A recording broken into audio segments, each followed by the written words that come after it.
Tomen asiento, mis hermanos, y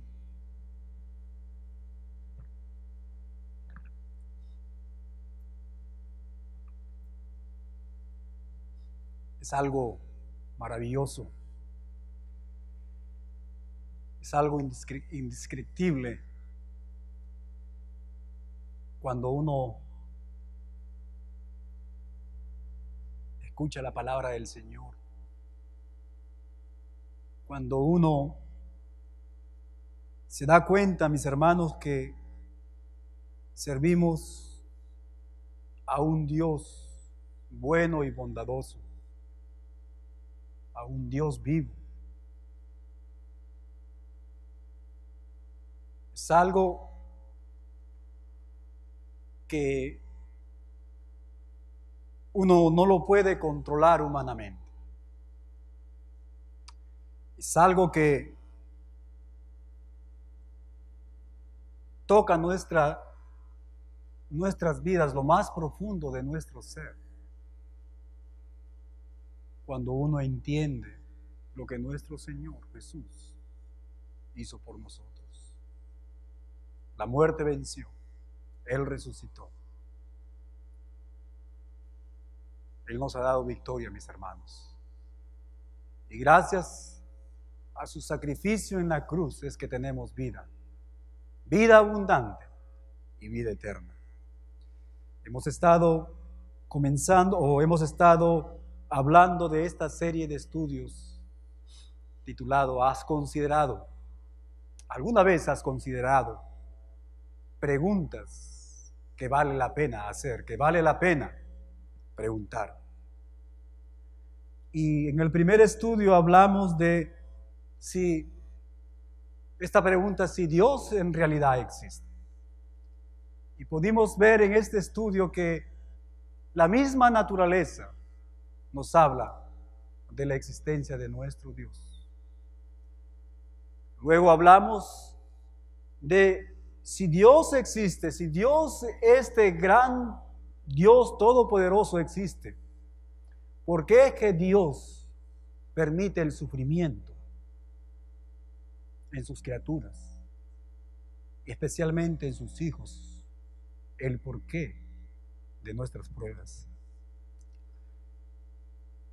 Y esta tarde vamos a estudiar el carácter de Dios. ¿Alguna vez, mi hermano, mi amigo que nos visitas, has considerado el carácter de nuestro Dios? ¿Alguna vez te has imaginado cómo es Dios? Su carácter. Algunas personas piensan de Dios como aquel anciano con un cabello blanco, una barba blanca, larga ahí, con el ceño fruncido, un anciano iracundo, grampi ahí esperando, mirando quién está haciendo algo malo para agarrar su flecha y lanzarle ese rayo y desaparecerlo. Otras personas se imaginan de Dios como un Dios complaciente, como aquel mago, aquella persona que nos puede complacer en todo lo que nosotros queremos, que solo basta quizás frotar ahí la lámpara mágica y pedirle a Él que nos dé todo lo que nosotros estamos pidiendo. Otras personas se imaginan a Dios como aquella persona justiciera, aquella persona demandante de sus criaturas, siempre desafiando y pidiendo sacrificios para complacer. Se habla de una jovencita. Esta jovencita fue abusada de muy temprana edad por su padre. Ella fue abusada físicamente, psicológicamente, emocionalmente, sexualmente. Y debido a esta triste experiencia que ella tuvo con su padre, ella vivió una vida desenfrenada. Ella vivió una vida lejos de Dios, buscando quizás refugio en las drogas, en el alcohol, en el libertinaje del sexo. Esa experiencia mala y triste que ella pasó con su padre terrenal distorsionó, cambió la idea que ella tenía de su Padre Celestial. Se habla de un jovencito que de muy temprana edad tuvo que experimentar la muerte prematura de su madre. Y debido a esto, este jovencito se sumergió en la depresión, se sumergió en la desesperanza, se encontró sin rumbo, al borde del suicidio. Solo fue hasta cuando él encontró y conoció al Señor Jesucristo como el Salvador, es que este jovencito encontró, mis hermanos, propósito para su vida. Él encontró esperanza y una razón para continuar. Mi hermano, mi amigo que nos visitas, yo estoy convencido que la manera como nosotros pensamos acerca de nuestro Dios, acerca de su carácter, acerca de quién es Dios, tiene un impacto profundo en nuestras vidas. Tiene un impacto profundo en la manera como nosotros nos conducimos en este lugar. Tiene un impacto profundo, mis hermanos, en las decisiones que nosotros tomamos. Tiene un impacto profundo, mis hermanos, en las prioridades que nosotros les ponemos a las cosas. Esta tarde quiero llevarles a las Escrituras, a las palabras de Dios. Y a través de este libro, mi hermano, mostrarte esta gran verdad. Y vamos a reflexionar en primer lugar en un versículo muy conocido, pero muy conocido por muchos de nosotros. Últimamente hemos estado escuchando mucho acerca de este hombre de Dios en el Nuevo Testamento. El apóstol Pablo, un hombre que entregó su vida a su Señor. Y este versículo lo encontramos en Filipenses, capítulo 1, versículo 21. La palabra del Señor nos dice: porque para mí el vivir es Cristo, y el morir es ganancia. Porque para mí el vivir es Cristo, y el morir es ganancia. Vamos a hacer un pequeño comercial para las reuniones de oración que tenemos con nuestro hermano Miguel. Le damos gracias a Dios por la vida de nuestro hermano Miguel. El Señor lo está equipando en la enseñanza, en la educación de su palabra, y a él le gusta siempre traernos reflexiones todos los viernes. Así que si usted se está perdiendo los viernes de oración, se está perdiendo unas hermosas reflexiones que nuestro hermano nos trae. Y esta palabra reflexión es algo muy interesante, porque eso es lo que vamos a hacer esta tarde. Vamos a reflexionar en este versículo.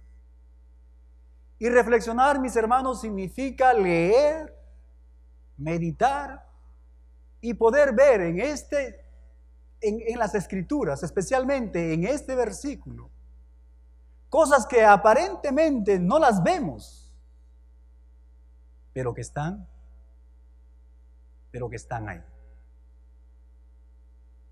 Porque para mí el vivir es Cristo y el morir es ganancia. Y vamos a reflexionar en este versículo. Y lo primero que vamos a ver es que el apóstol Pablo tenía una relación personal con su Dios. Pero no solamente él tenía una relación personal con Dios, con su Señor, sino que esa relación que él tenía, mi hermano, era una realidad en la vida de nuestro hermano, el apóstol Pablo. Esta relación no era un mero deseo, una emoción, un sentimiento. Muchas veces nosotros decimos tener una relación personal con Dios, pero realmente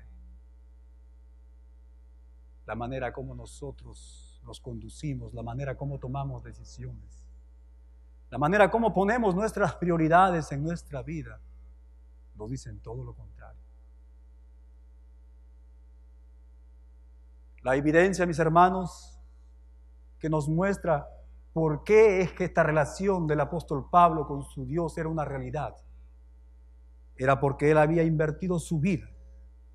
Él había invertido su tiempo, sus energías, sus bienes, sus talentos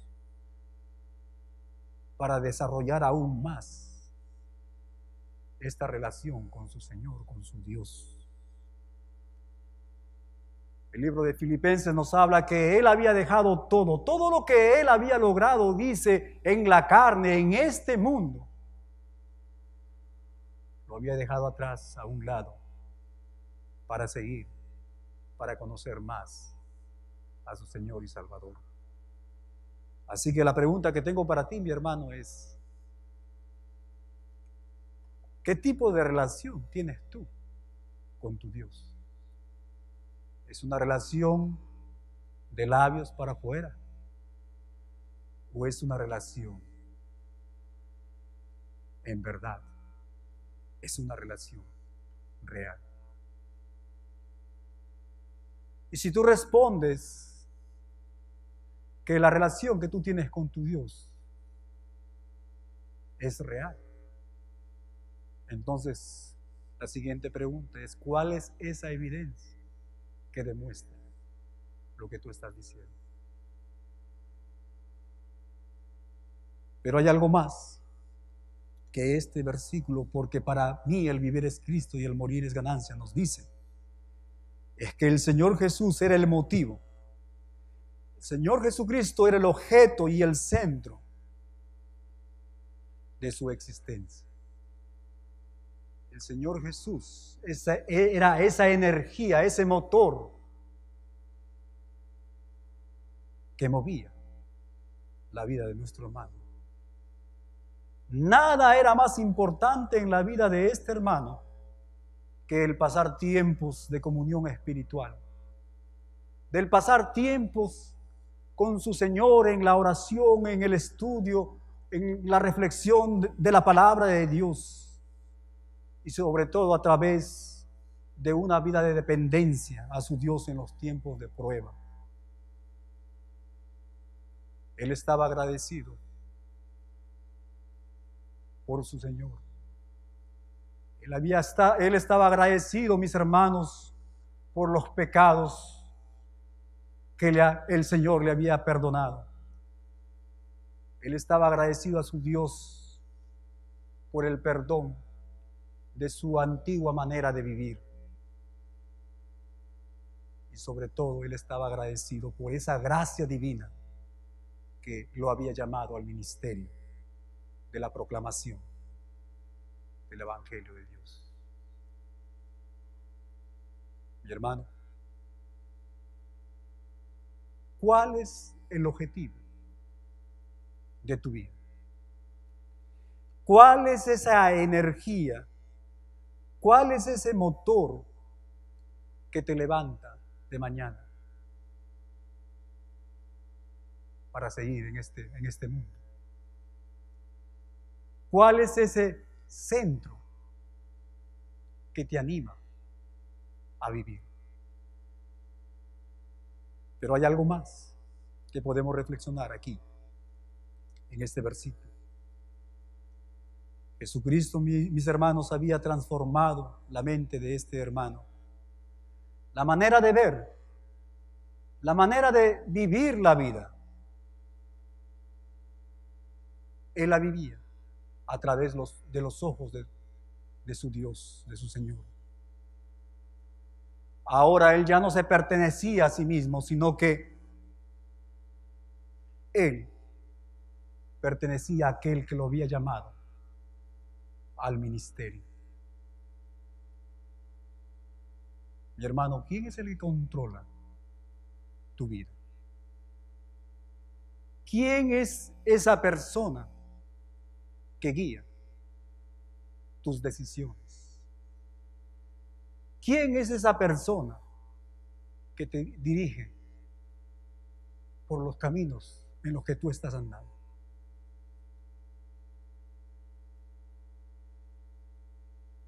Si seguimos reflexionando en este versículo, podemos ver que lo espiritual y lo eterno para este hermano ahora eran lo que gobernaba sus pensamientos y su mente. Ahora el apóstol Pablo, mis hermanos, podía vivir en paz y en seguridad, confiando en aquel que lo había llamado, sabiendo que su Dios tenía el control de su vida y de cada una de esas circunstancias en las que él estaba viviendo. Por lo tanto, la conducta, la manera de vivir del hermano hacia su Dios y hacia los hombres ahora era distinta. Ahora el apóstol Pablo vivía expresando el carácter de su Señor y Salvador. Ahora el apóstol Pablo, como él nos cuenta en el libro de Corintios, era una carta abierta del Evangelio, del amor de Dios hacia los hombres. Cuando nosotros leemos las cartas del apóstol Pablo, podemos ver que a través de la predicación del Evangelio, muchas personas fueron salvas. Pero yo estoy más que convencido, mis hermanos, que a través del testimonio, que a través de la manera como este hombre de Dios vivía, muchas personas fueron tocadas, muchas personas fueron salvas. Mi hermano, ¿cómo estás viviendo?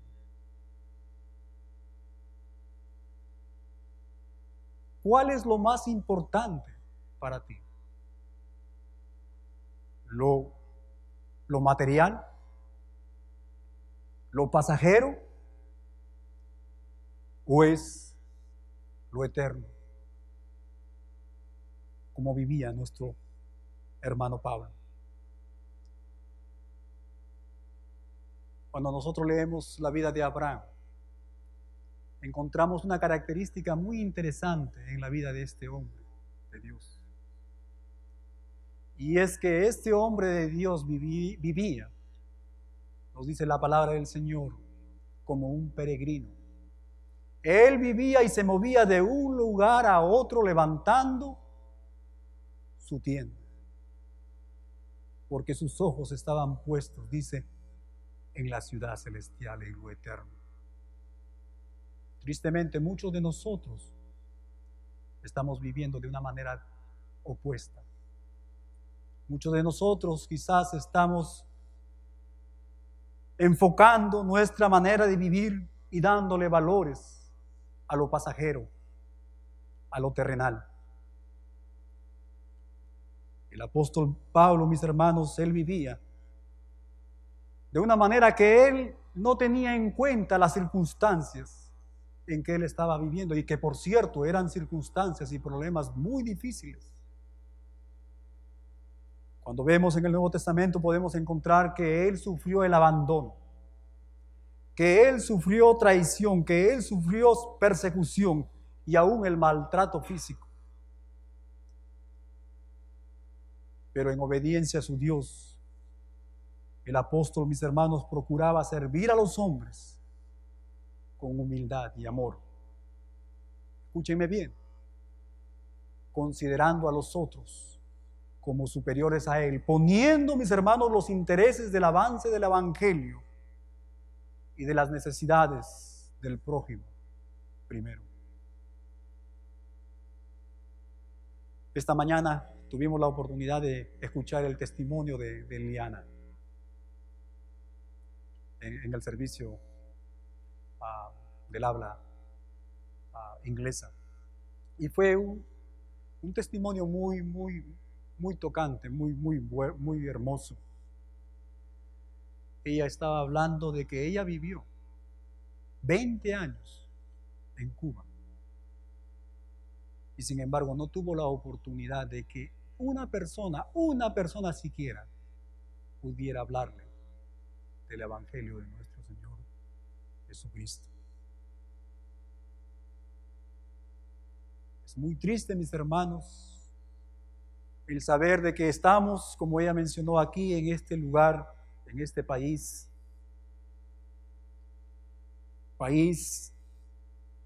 conocido por la libertad de expresión, conocido porque no estamos sufriendo el padecimiento de la persecución como en otros lugares, pero que tristemente quizás nos hemos conformado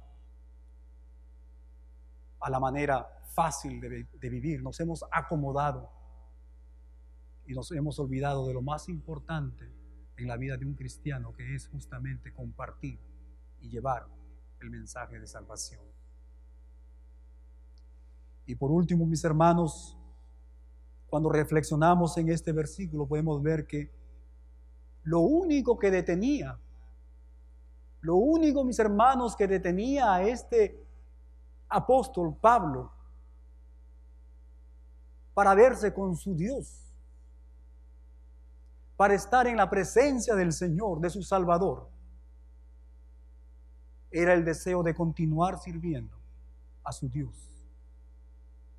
y a los hermanos en la fe. No había otra cosa más que lo detenía. Él decía, porque para mí el vivir es Cristo y el morir es ganancia. En otras palabras, él estaba diciendo, ¿sabes qué? Lo único que me detiene aquí es la necesidad que ustedes tienen. Lo único que me detiene aquí es mi servicio hacia ustedes y a mi Señor. Mi hermano, si yo te preguntara esta tarde y te dijera, ¿qué es lo que te detiene? ¿Qué es lo que te detiene de estar delante del Señor, tu Salvador? ¿Qué es lo que te detiene? Quizás muchos de nosotros responderíamos, bueno, lo que me detiene quizás es mi hijo, lo que me detiene es mi esposa, lo que me detiene es mi esposo, o quizás la casa, o todavía mi profesión, no he terminado esto, o no he terminado lo de acá, o lo de por allá. Pero sin embargo, para el apóstol Pablo era, lo que me detiene aún es servir a mi Señor. Servir a la iglesia, a los hermanos. Pero mis hermanos, ¿qué es lo que pasó con este hombre? ¿Qué es lo que hizo que este apóstol, mis hermanos, cambiara su manera de pensar, su manera de vivir? Todos conocemos la vida anterior del apóstol Pablo. Cuando leemos su historia, vemos que él era un hombre que estaba persiguiendo a la iglesia, perseguía a Dios. ¿Qué es lo que cambió? Yo estoy convencido, mis hermanos, que lo que cambió la manera de pensar, la manera de vivir de este hombre es justamente el conocimiento, la manera de ver, de concebir a su Dios. Y lo primero que él aprendió, mis hermanos, fue que su Dios era o es un Dios santo. Podemos ver en Hechos capítulo 9, versículos 3 al 6. Hechos capítulo 9, versículos 3 al 6.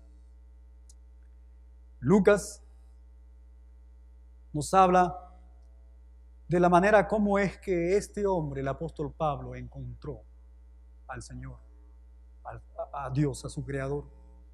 La palabra del Señor nos dice, mas yendo por el camino, dice, aconteció que al llegar cerca de Damasco, repentinamente, dice, le rodeó un resplandor de la luz del cielo, y cayendo en la tierra, dice, oyó una voz que le decía, Saulo, Saulo, ¿por qué me persigues? Él le dijo, ¿quién eres, Señor? Y le dijo, yo soy Jesús a quien tú persigues. Dura cosa te es dar coces contra el aguijón. Y luego al final dice, él temblando y temeroso dijo, Señor, ¿qué quieres que haga? Yo quisiera que mis hermanos que reflexionen en esta parte cuando Lucas nos dice que y cayendo en tierra, y luego dice, temblando y temeroso dijo, temblando y temeroso. Mis hermanos, yo estoy convencido que en este camino hacia Damasco, el apóstol Pablo tuvo la oportunidad de ver la santidad de nuestro Dios. Y esto mismo nos hace acordar lo que experimentó el profeta Isaías. En Isaías capítulo 6, versículo 5 nos dice, entonces dije, ay de mí que soy muerto, porque siendo hombre, dice, inmundo de labios, y habitando en medio de pueblo que tiene labios inmundos, ha visto mis ojos al Rey Jehová de los ejércitos. Mis hermanos, la palabra de Dios nos dice que nuestro Dios es un Dios santo. Nos dice que es 3 veces santo. Y la palabra santo significa, mis hermanos, separación, algo diferente. Nuestro Dios es un Dios santo y, mis hermanos, en Él no se encuentra pecado. En Él no hay tinieblas, no hay mudanza, dice, no hay oscuridad, no hay maldad en nuestro Dios.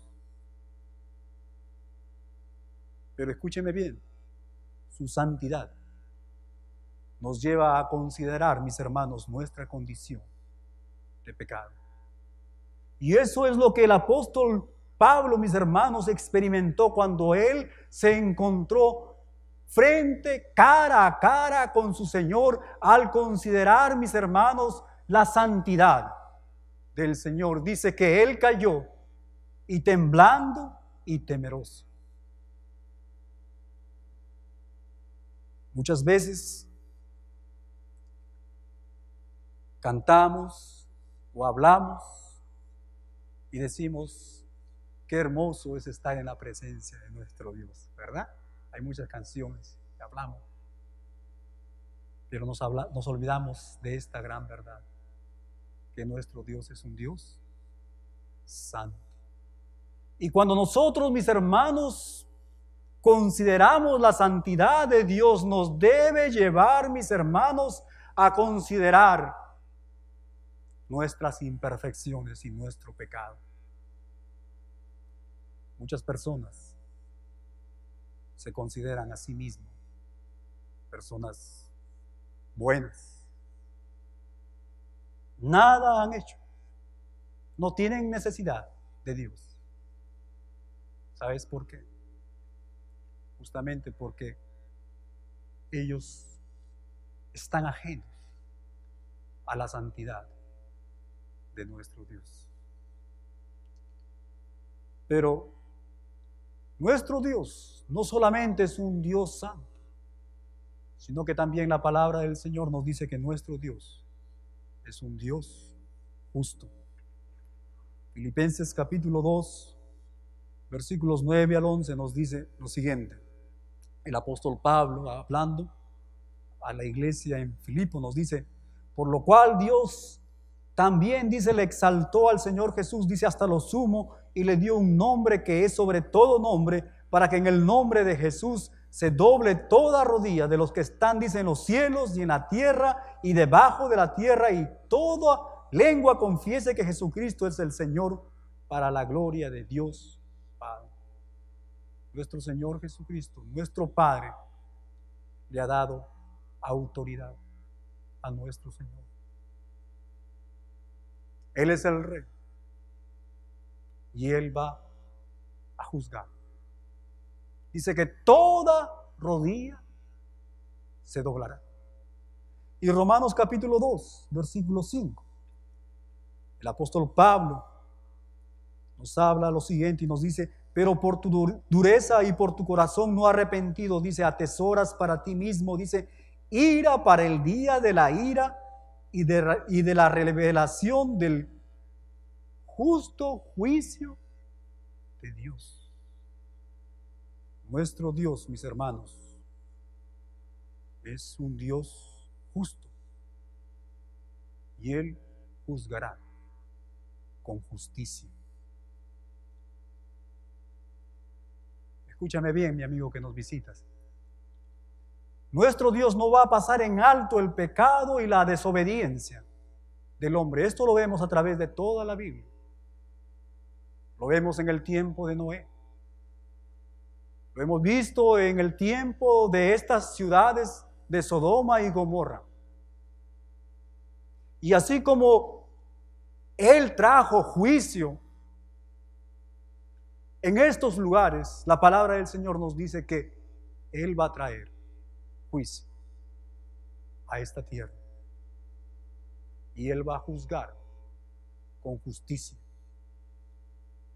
Y juzgar, mis hermanos, de una manera justa significa juzgar sin parcialidad. Significa que, a diferencia de en otros lugares y la manera como el hombre juzga, para nuestro Dios no van a haber mordidas, no hay preferencias, no habrá engaños ni cuentos.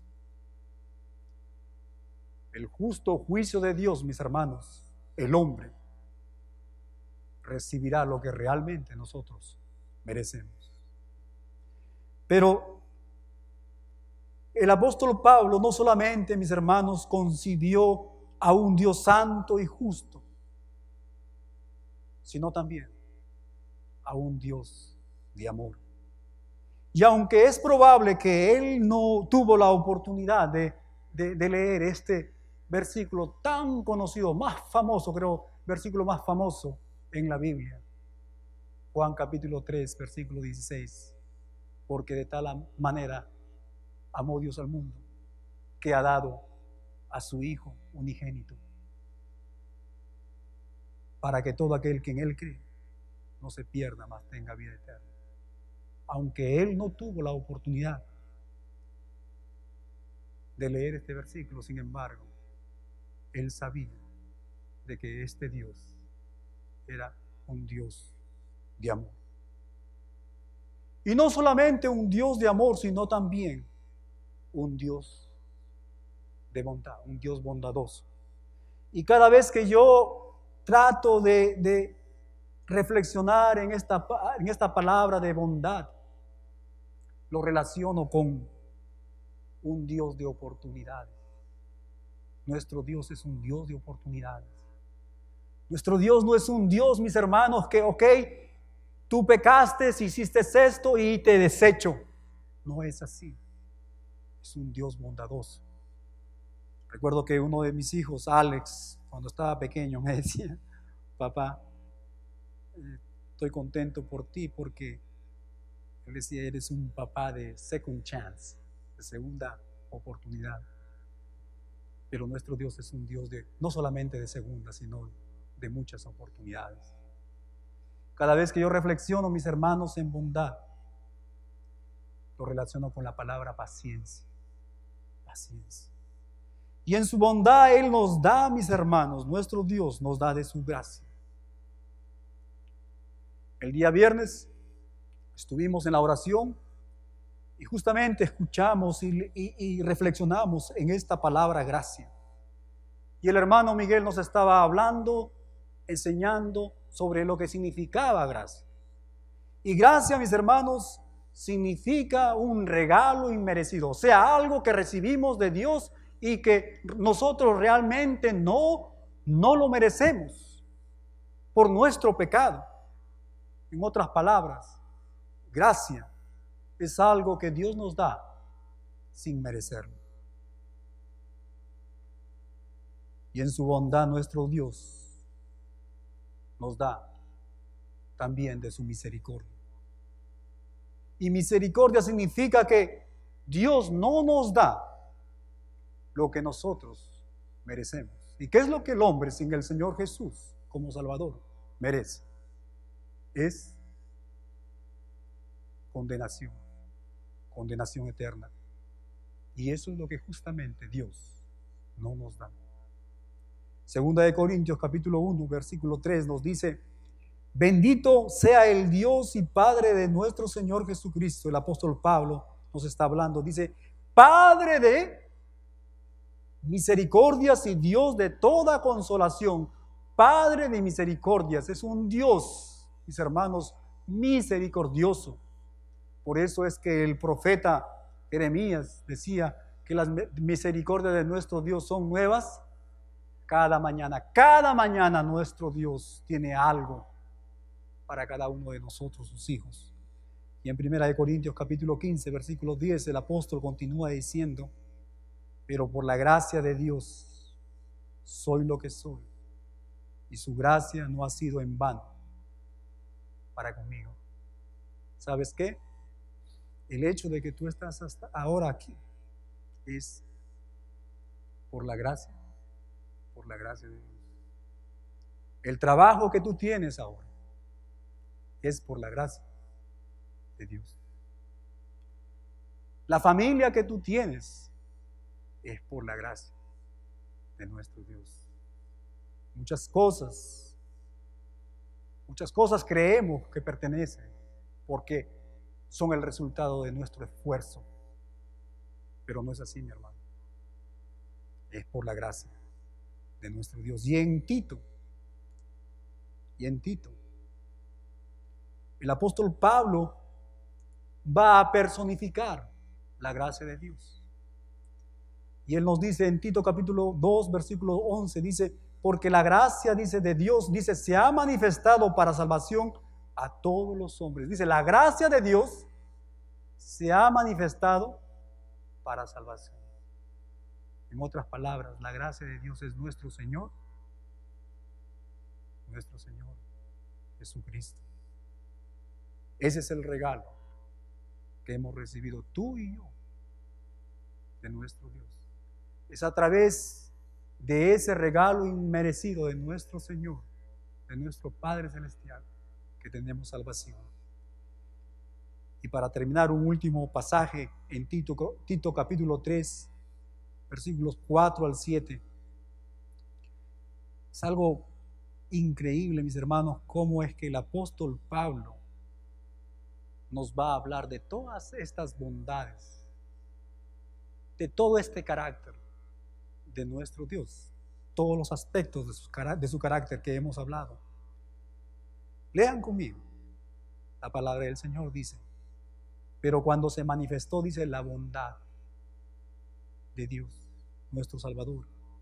Y dice luego, y su amor para con nosotros los hombres, dice, nos salvó no por obras de justicia que nosotros hubiéramos hecho, sino por su misericordia, por el lavamiento de la regeneración y por la renovación en el Espíritu Santo, el cual derramó en nosotros abundantemente por Jesucristo nuestro Salvador, para que justificados por su gracia viniésemos, dice, a ser herederos conforme a la esperanza de la vida eterna. La bondad de Dios, su amor, su misericordia, su gracia, que nos da esperanza, no solamente para vivir en este mundo, sino en la eternidad.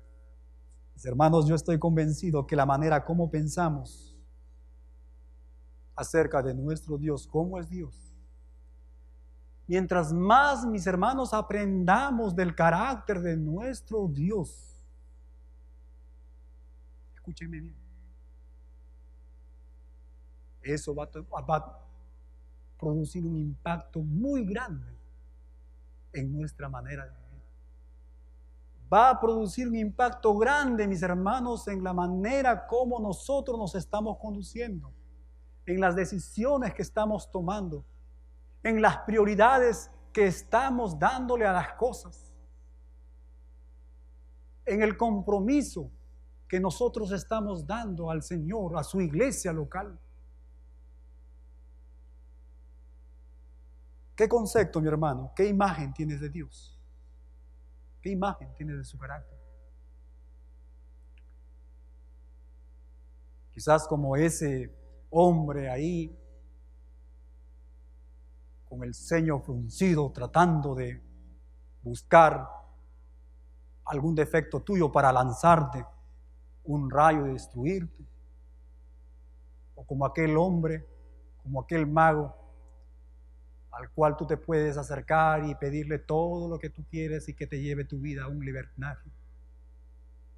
O quizás como aquel hombre demandante que solamente está buscando de ti sacrificio para que tú puedas agradarle a él.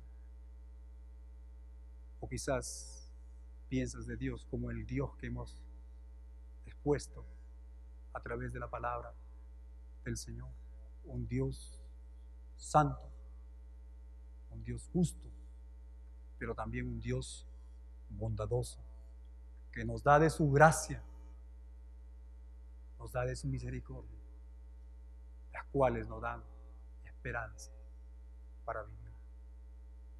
Mis hermanos,